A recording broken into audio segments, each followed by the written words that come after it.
10-20 мың теңгеге образ құру мүмкін бе? Әрине қыздар, қазір көрсетемін. Зараға келдім де ушата стайлға ұқсайтын пиджак тауып алдым. Бағасы 15 мың теңге айналасында, ал шорты 7 мың теңге. 15 мыңға футболка ала алмаймыз осы жылы, білесіздер ме? 25-35-тің айналасында сөйлесейін деп тұр, жай әшейін футболкаларыңыз. Ал екінші образдағы юбканы қараңызшы.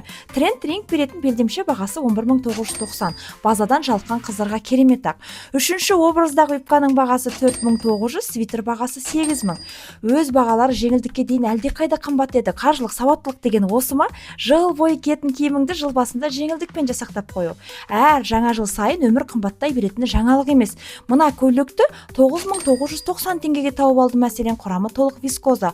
Бұл көйлегіңіз жаңа коллекция кезінде 66 мың тұрған, ал арзанға киім көрсетсең, сапасы жаман секілді ме деп керіліп қалатыныңыз бар. Жоқ жерден күдігіміз оянып. Мына жемпірді қараңызшы, бағасы 5590 теңге. Джинсы шалбар мен аяққа лофер кисеңіз тіпті күшті, сәнділер белдікті төмен орналастырып киіп жүр.